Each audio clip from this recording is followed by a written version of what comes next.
What's going on, tribe? Here's something to think about. Now, everyone think because you was taught to believe and see things only one way. You was taught only to encapsulate things just like a capsule. You know, you get pills and they have the capsule and they place everything in it and it's snap tight within there. That's how a lot of people mindsets is. Now, when you understand that, when we talk about God as y'all know it, and even that word God, you have to understand that that God always had a shadow side connected to who he is, who she is, that represents a byproduct of what we have already been created as being ourselves. Now, when you understand that the word God, G-O-D, represents divine source of energy, right? Of purity. But don't you understand that one have to be a aspect of its creator? Now think about that. Now, being God is G-O-D. Understand something. That God being G-O-D and even God being G-O-D represents the light. Correct? Divine source. They show him as being fire. As the Elohim as being fire. Because when Abraham met the burning bush, the divine at the burning bush, he was what? He was fire. What is fire? It's not a pure light within itself, because light is light. Fire is like it to, let's say, what this red is, right? Represent fire. You dig what I'm saying? Which has a lot of elements within fire. You see? Because light is different from fire. You know that, right? Light is different from fire. Now, you can turn a light on, it's different. But when fire, it moves, it flames, it's more powerful. That's why in fire, you have, even in fire, you have phi. Phi is shortened form of the Latin word fidelis, meaning faithful, loyal, or trustworthy. It is most commonly used in the phrase semper fi, which is short for semper fidelis. In fire, which represents the re, which represents the sun god, Re and Ra. But see, God representing fire, or as we know it, light, right? What is God's shadow side? Because God has a shadow side. Yeah. And if God didn't have a shadow side, think about this. If God didn't have a shadow side, how did he create the entity better known as Satan, better known as the adversary? But it's more broader than that. Let's use the word demon or devils. You see, being that the Elohim, the Enlu, Yahweh, being a supreme being, if this is true, then we know that nothing created itself. Did the being that y'all know was Satan create itself? No, but it took a idea or that which was in the divine source to create something of that magnitude. And it states, phrase, in God's anger wax hot, or anger burned hot appears in the scripture in Exodus 32. There go that 32 again.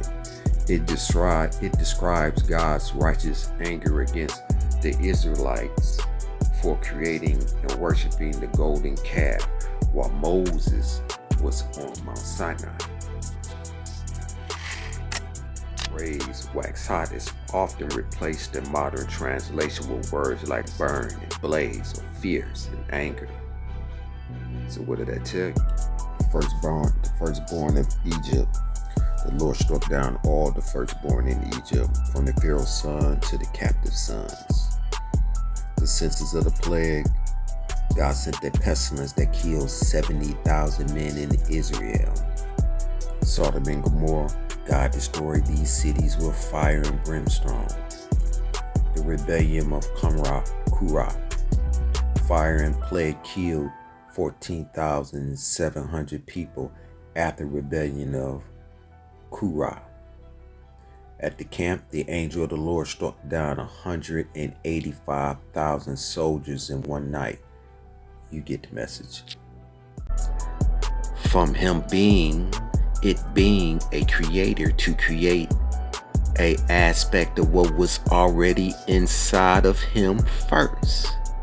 So this goes to prove and show that inside of the divine, we were our idea manifested into creation. So we know that God has a shadow side to create a evil to do the work.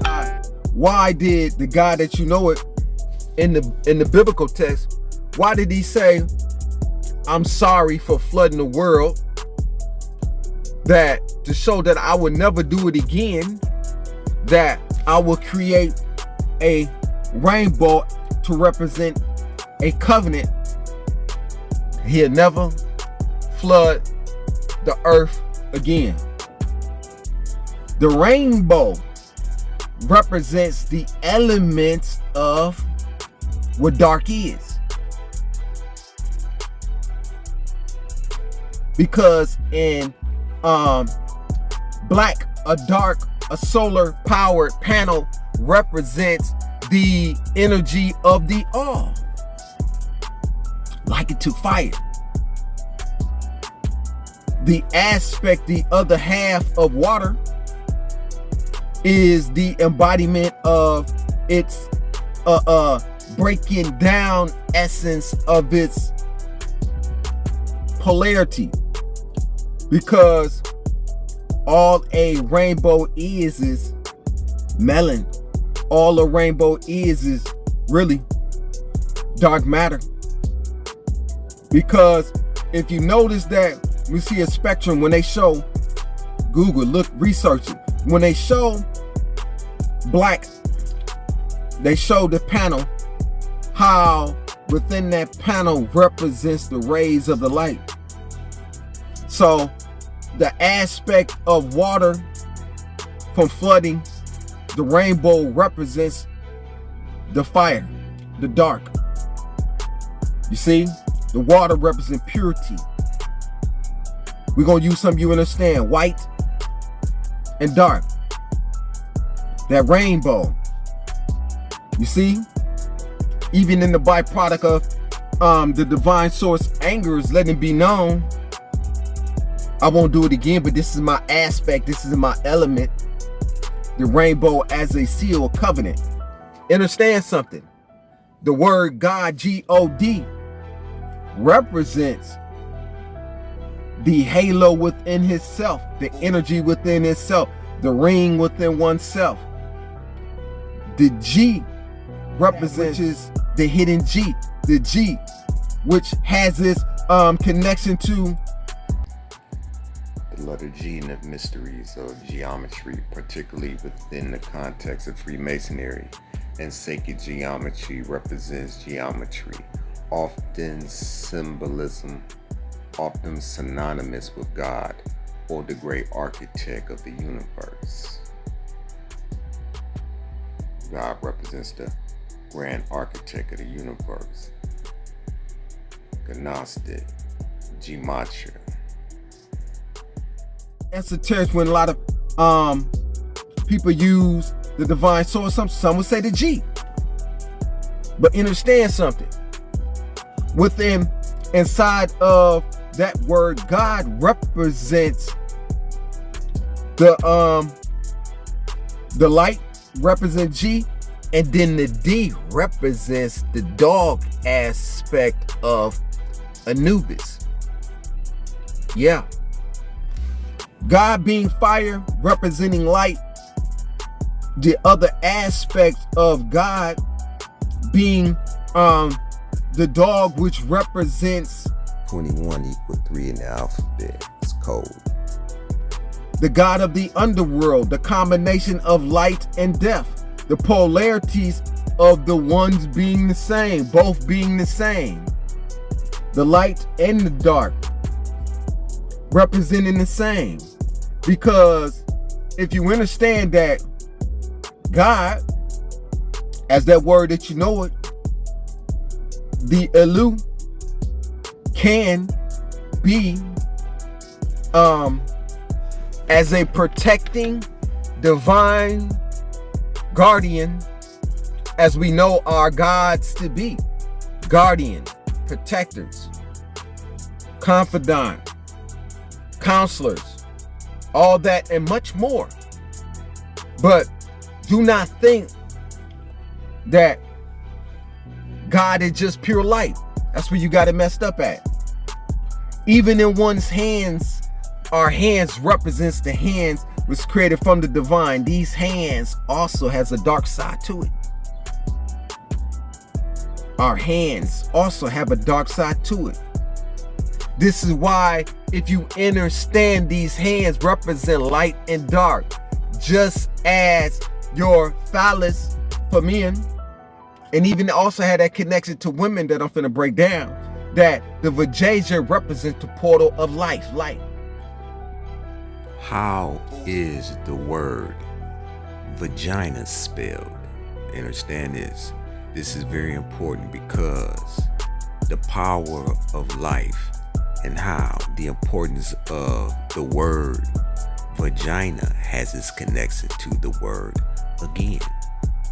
Let's do this here. Let's take a look at this. From the gods through the gods who brought this to my attention.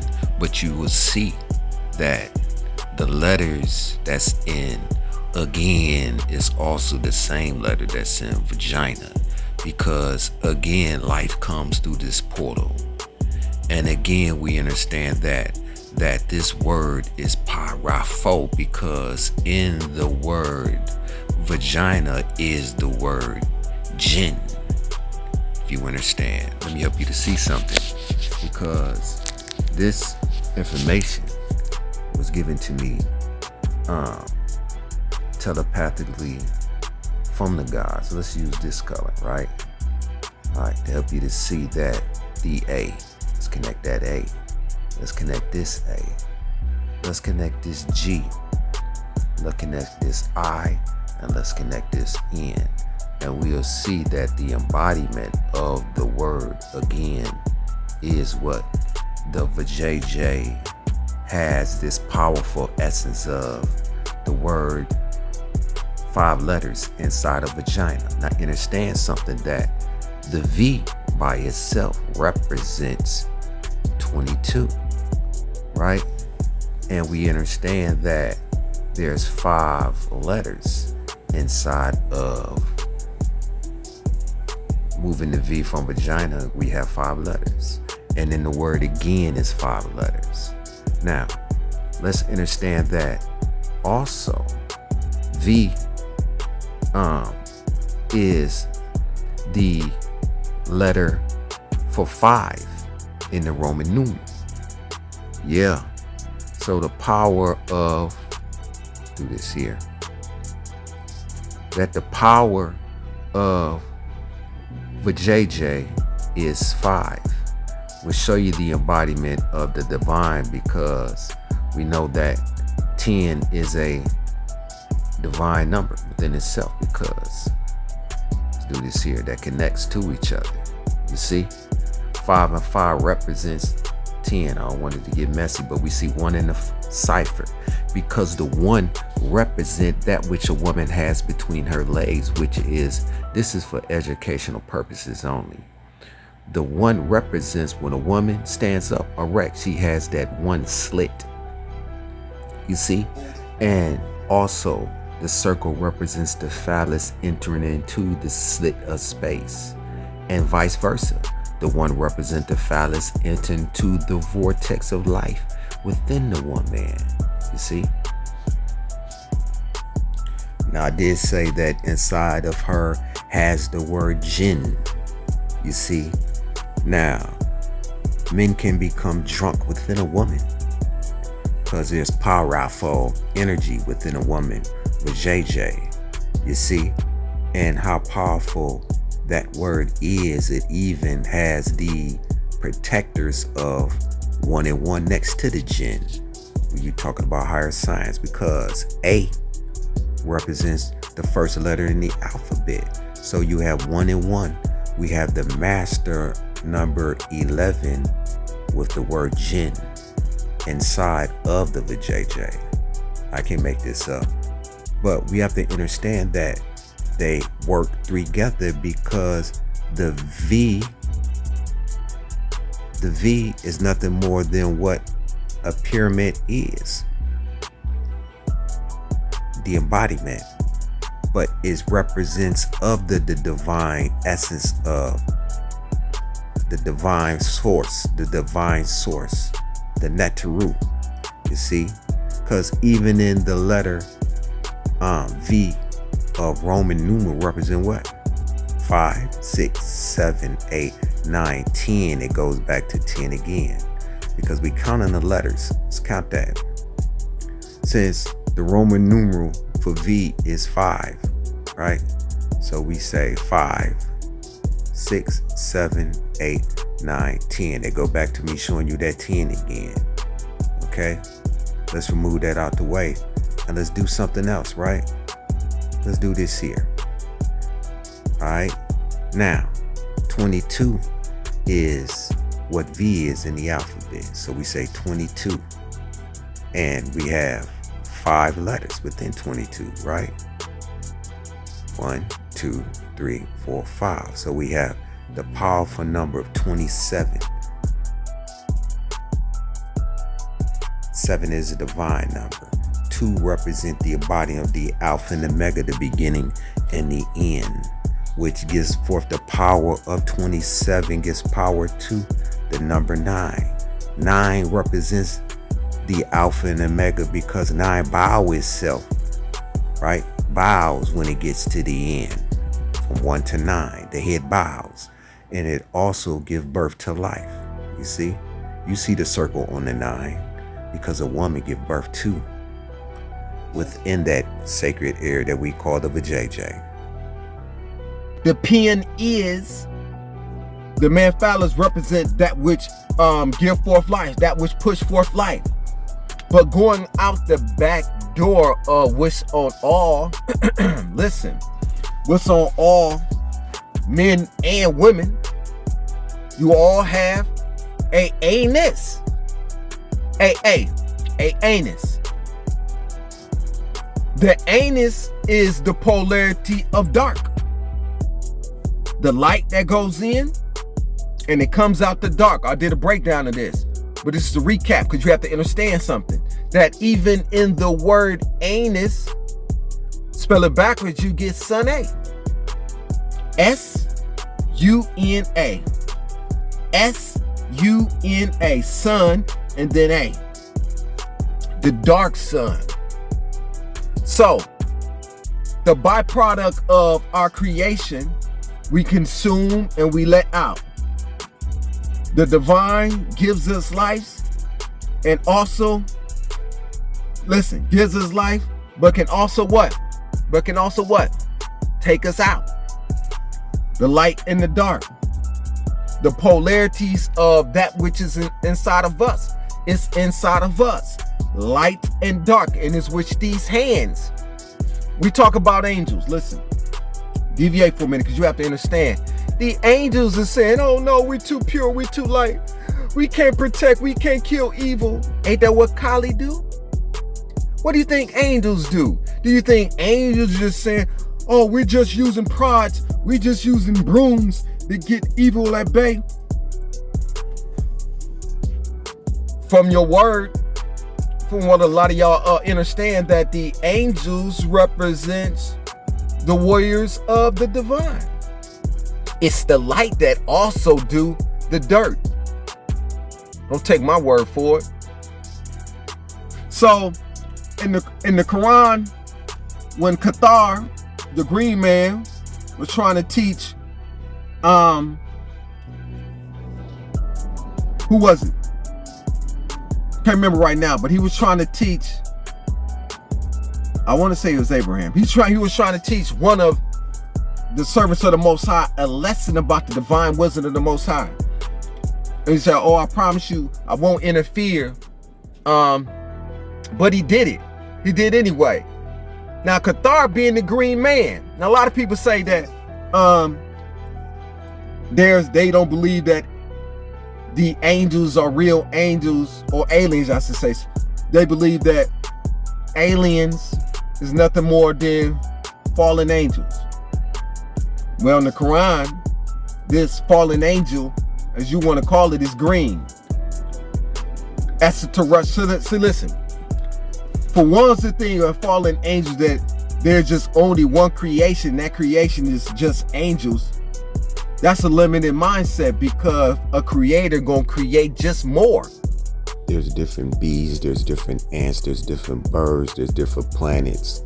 Naturally, there's different beings from different planets. It's just not us on the planet, but it's other things underwater, underground, in the sky, in the heavens. It's much more. I'm sure creators just not gonna create angels and angels that's failed. That's probably an aspect, but it's much more. You understand? So again, this green man, the same green man that you see that's on the on the hieroglyph, Thoth, or Osiris. This same green man went on the ship and snapped somebody's neck. He said, oh, why did you do it? I see pregnant with all of them. And he said that I told you you wouldn't be patient with me. Went on land, walked up on some dude, some boy, and killed him. Yeah, unalived him. That's what the Quran say. Use those words. It didn't say unalive. I'm speaking from what the Quran al-Karim said, right?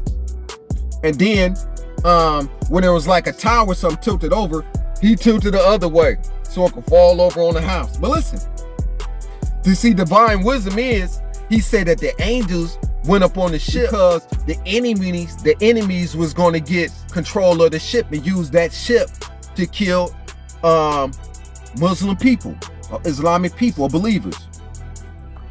He said he went to the boy and snapped his neck because that boy was causing the parents and the mother grief and hardship within her heart, and that the divine was going to provide her, or the family, her with a child that's going to be obedient. And the reason why he pushed the tower over, that it will eventually fall, because there's treasures hid that it will help the family, that once they would discover, once it fall over the other way. See, divine wisdom. But what I'm trying to get you to understand, that angels is a byproduct of, listen, if I'm a creator, anything I create that has a flaw in it says it's something wrong with me as a creator, that fallible and infallible, but also says that I also can make mistakes. So if I create an angel and I say, listen, every time I come in the house, I want you to say, yes, master, how can I help you? I come in the house at 7 p.m. and you telling me I need you out my house. Or I will not say that anymore. What did that say about what I created? If a robot is having error in the system, there's a flaw in the creator who created the robot. But see, you understand something. Angel and Luke, as they says, is different. It's a little bit too heavy. I'm gonna stick on topic. Angels are a byproduct of good and darkness, because it's the angel hands that do the handiwork for the divine. You don't see this aspect of it when it's doing the work, because even in light is dark and dark is light. They the embodiment of the same. This is why God spelled backwards is dog, the dog god Anubis, the canine, the god of the underworld. Yeah, the canine.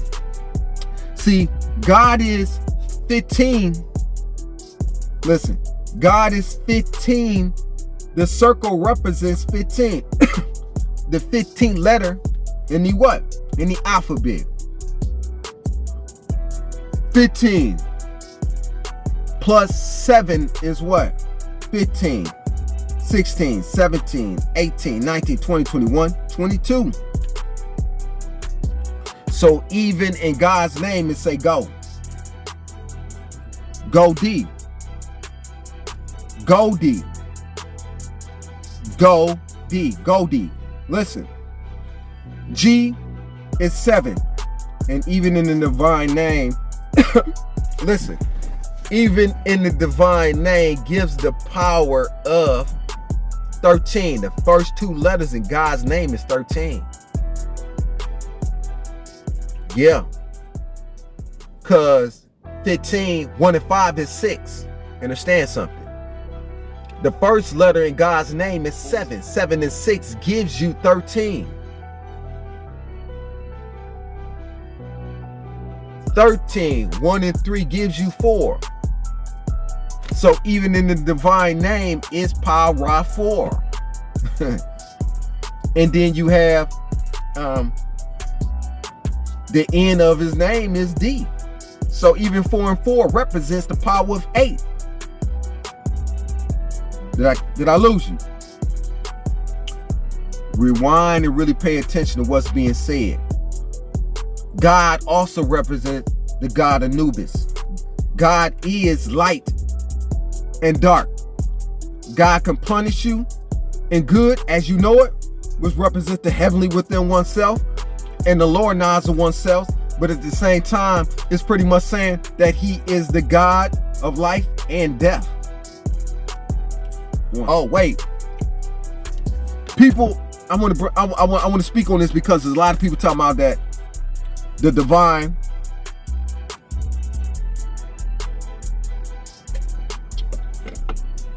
don't have no chosen. There's no such thing as a chosen group of people, that we all equal. No, we're not all equal. Where you getting that from? No, we're not. We're not equal. Even in space, in that equal sign, there's a barrier there that show that there's a disconnect from those that's not connected to this line and this line, and only this line and this line are connected. Vertical and vertical. Horizontal can't match vertical. Vertical and vertical. Listen. The chosen people of God speaks about the Hebrews. The divine already let it be known that he has a chosen group of people. This is why you have your Gentiles. Yeah, your Hebrews and you have your Gentiles. The Gentiles is not the same than the Hebrews. You see? The divine created the angels, and then some say he even created the devils or demons. There is chosen group of people, and it always has been a chosen group for the believers of Muhammad. We know Prophet Muhammad being that chosen one. That's chosen. Jesus was also considered to be chosen, as y'all know it. Some believe that he died on the cross, but even that saying that that person was chosen to do what? The A is not like the B. The C is not like the B. Even in the alphabets, they're not the same. They're different. So there is a such thing as chosens, and we all are not the same. We're not created the same. This is why when we go through the process of life, individual sperms had to struggle to be the chosen to be able to incarnate.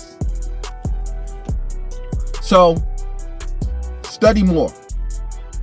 Ask the divine to open your eyes and your ears to allow you to see more, hear more, learn more.